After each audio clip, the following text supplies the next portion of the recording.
conditions under which we shall pursue African self-sufficiency with the aim of actualizing authentic African self-determination. Under the African Continental Free Trade Area, we have a chance to transform our continent into a global economic powerhouse and elevate the lives of millions of African citizens. It is projected that the AfCFTA could create 2 million additional jobs and lift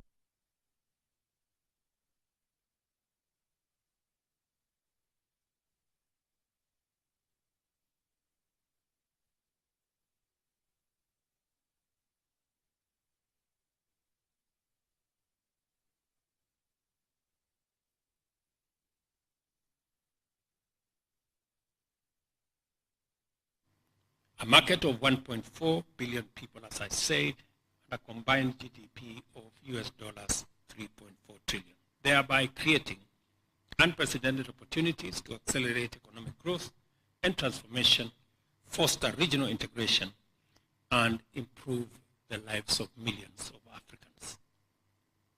We must see the Africa Continental Free Trade Area as more than just an economic integration initiative and a trade agenda. It is also a powerful symbol of Africa's unity and determination to chart its own path towards prosperity and represents a revolutionary paradigm shift in our approach to development where innovation, collaboration, and cooperation takes center stage. It signifies our commitment to breaking down borders, bridging divides, and mobilizing the nations and people of Africa to aspire collectively and strive in unity towards a shared destiny. By eliminating trade barriers, boosting intra-African trade, and promoting investment, the Africa Continental Free Trade Area establishes a conducive environment for commerce and industry to thrive, unleash the entrepreneurial spirit of our people, and stimulate economic diversification and industrialization. It will enable African countries to capitalize on their comparative advantages and establish regional value chains essential for sustained economic development. The AfCFTA is driving the emergence and definition of fresh global perspectives of Africa as a unified socio-political and economic entity, and as a result, everybody from statesmen and diplomats to investors and entrepreneurs are beginning to normalize a Pan-African track in their strategies, which shifts the scale and horizon to undertaking a new paradigm. Today, after this meeting, in fact, in a few minutes, I will be meeting the Prime Minister of the Czech Republic, who is in Kenya because, in their own words, they are revising their strategy for Africa. Because they now see exactly what I'm talking about.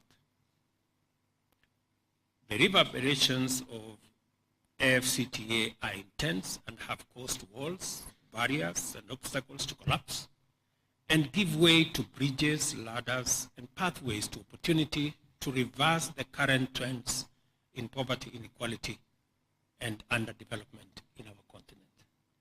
And this is why this summit in Strasbourg is important, because we want to bring on board the intellectual capacities that we have,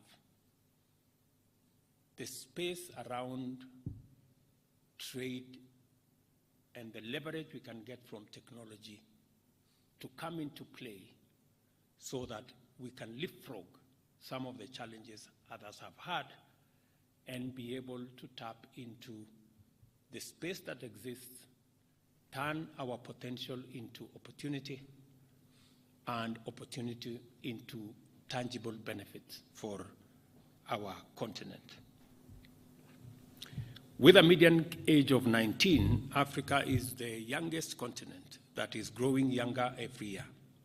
Millions of educated and purposeful young people stand in need of meaningful employment.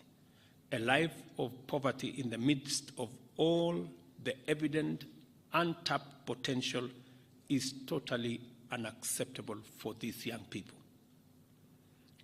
AFCTA gives us the opportunity to transform Africa's youth bulge from a ticking time bomb to a generational asset and a demographic dividend.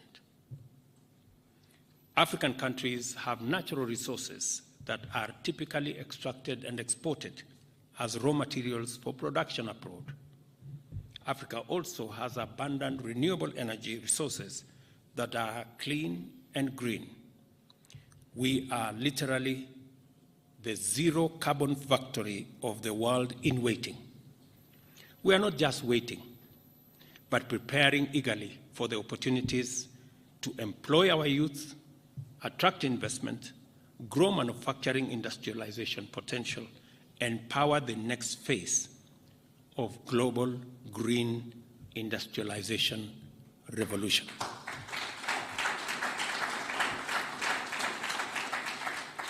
Even as our governments, corporations, and individual entrepreneurs engage with the tremendous opportunities arising out of our continent's vast potential, it is important for forums like this to lead the way in continuously developing, refining, and providing high-quality, evidence-based, data-driven analysis, strategies, policies, as well as other varieties of essential knowledge and insights that enable both public and private sector leaderships to make smart choices and take sound decisions in order to initiate and sustain ambitious transformation on a continental scale. You occupy a very special place in making us succeed. And I agree with Minister Miano that the body of knowledge and expertise that we have in our universities, starting with Strathmore, could close the gaps that we have much faster, much more efficiently, if we created the correct networks and worked with our institutions seamlessly. In other words, we are not going to take chances with this unprecedented moment in the history of global development. Rather, we are investing in and supporting the development of relevant strategic, analytical, and advisory bandwidth to make sure that our public and private sectors enjoy sustainable access to the best intellectual capacity and resources available as they formulate policies, strategies, and set out to succeed in a brave world that we all want to be part of. This is how I contextualize the launch of the AFCTA Policy and Development Center here in Strathmore, which signifies Kenya's readiness to support Africa's transformation through robust complementary activity in the academic and scholarly space. While the role of such an institution is fairly straightforward, its critical importance will continue to manifest itself as Africa coheres into a fully fledged political and economic global player of strategic significance. So it may start small, as it certainly will, but I am very confident that further down the road, its space, its capabilities will be evident. It is good to start early. I know maybe we are asking ourselves whether we've started, we've not done the correct homework, maybe we've not done things as we should. But let me encourage you and tell you this. It is good to start early. Wole Soyinka, our foremost African elder, admonishes us that you must set forth at dawn. And our young people here in Kenya paraphrase it to say, mapema ndio best.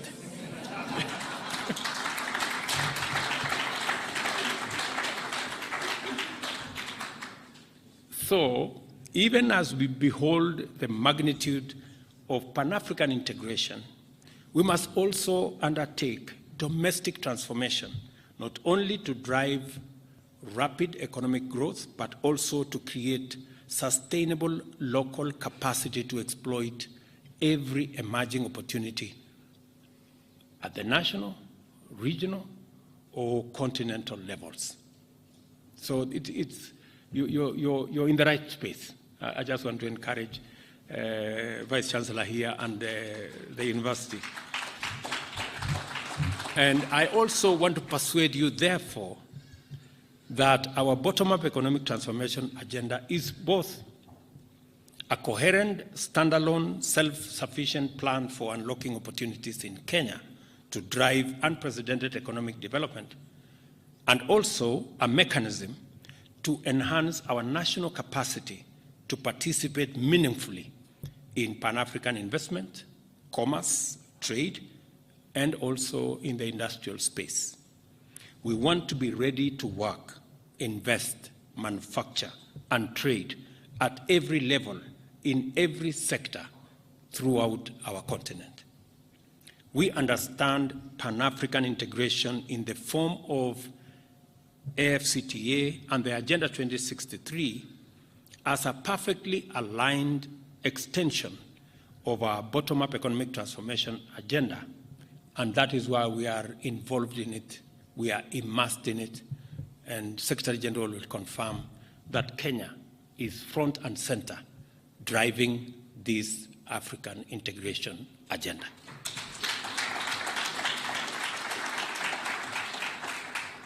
Early this year, in February, during the Ordinary Assembly of Heads of State and Government, we adopted accelerating the implementation of Africa Continental Free Trade Area as the overarching theme for this year. I am delighted by the great momentum to rally and establish key institutions that will enhance the implementation of this program. It is also encouraging to learn that an important facility, the AfCFTA Adjustment Fund Corporation, has already been launched and is domiciled in Kigali, Rwanda. And here today, we are launching one of the most critical institutions that will significantly catalyze the implementation of AfCFTA, the AfCFTA Policy and Development Center here in Strathmore.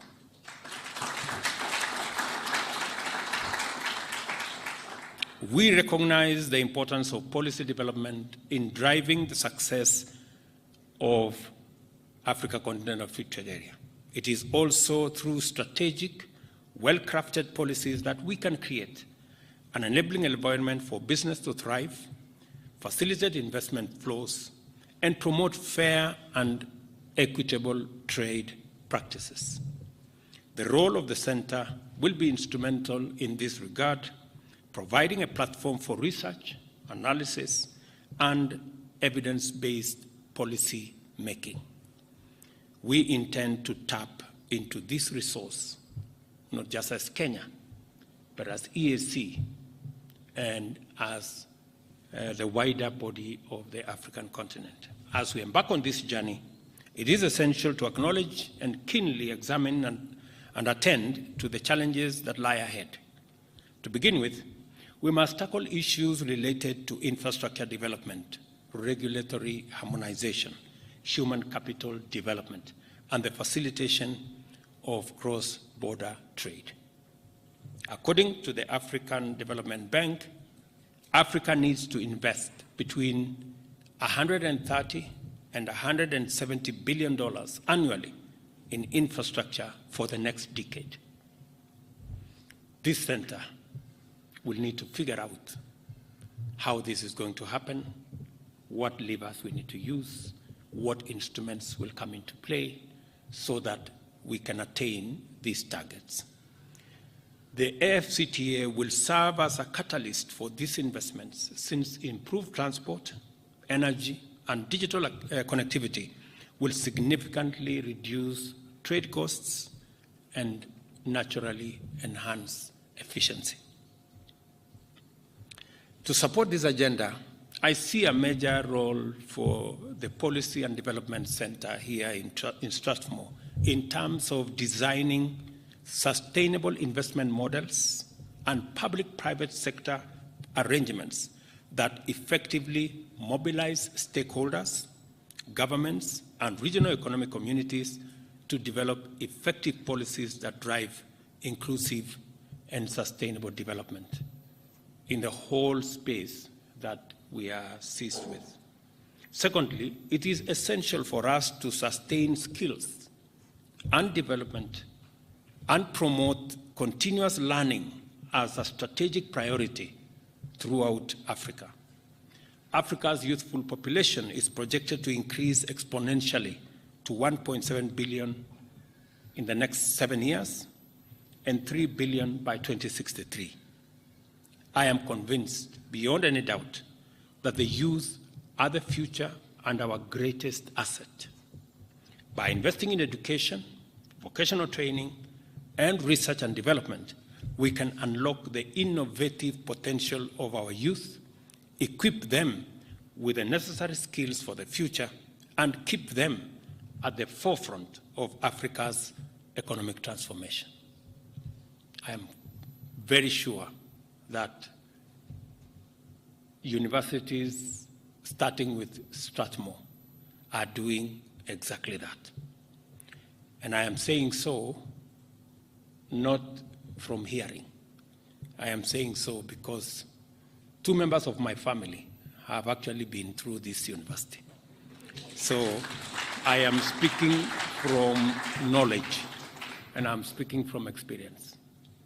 And so that's what must happen continuously with all our other universities. Furthermore, it is imperative that we foster a categorically pro-business environment characterized by transparent and predictable regulations, robust legal frameworks, and protection of intellectual property rights. This will attract foreign direct investment, encourage local entrepreneurship, incubate innovation, and promote responsible business practices that create quality jobs and contribute to sustainable development. And I am completely aligned with what the Secretary General of SCFTA mentioned on 2 issues. The easing of trade, especially on payment of goods and services in our continent. How do we marry the efficiency of our trade which happens in different currencies? And in the Africa Heads of State Assembly in February next year, we will be adopting the Pan-African payment system that has been crafted by Afrexim Bank as the instrument that is going to allow this continent to trade in our local currencies and avoid the unnecessary loss of about 5 billion shillings in trying to transact in different currencies. So we are properly aligned. In fact, Kenya is a champion, and we've been asked to host the headquarters of the Pan-African payment system in Kenya. And because we are leaders in the technology space, and because we are also promoters of African Continental Free Trade Area, and any institution that supports the integration of our continent. We have gladly accepted to host the headquarters of the Pan-African Payment System in Kenya. Let me also confirm that technology is going to play a very important role. And that is why I agree that the ministers are going to conclude on making sure that we bring legislation, we bring regulation, and we agree on how technology is going to support our trade capabilities and possibilities. And as a result, the whole tech space is a space that we must pay very special attention. And it is the reason why I traveled to America, to the Silicon Valley, with the assistance of my good sister Meg, so that we can speak the language of technology to the leading companies globally. It is the reason today the chair of iLab here says Apple is looking at opportunities in Kenya. They have never imagined that they can look for opportunities in Kenya. But because of the profile we have created, because of the pitching that we have made, and because even them, they can now begin to see opportunities in Africa, because that's where the future is. We are now beginning to leverage on interests in our continent. I want to confirm that Kenya is already aligned in terms of data centers. We've already committed 1,000 acres in Naivasha for the development of data centers with green energy, because we believe that this is a service that we do not need it just for Kenya. We need it also for the region, and this is one export we can also export globally. This is one export we can export to America, and we can balance our trade, and we can export to Europe. And that's a space that we intend to take charge and make sure that we deliver on it. And so technology is going to play a big role making sure that our business people are not unnecessarily encumbered by looking for this currency and that currency to be able to trade.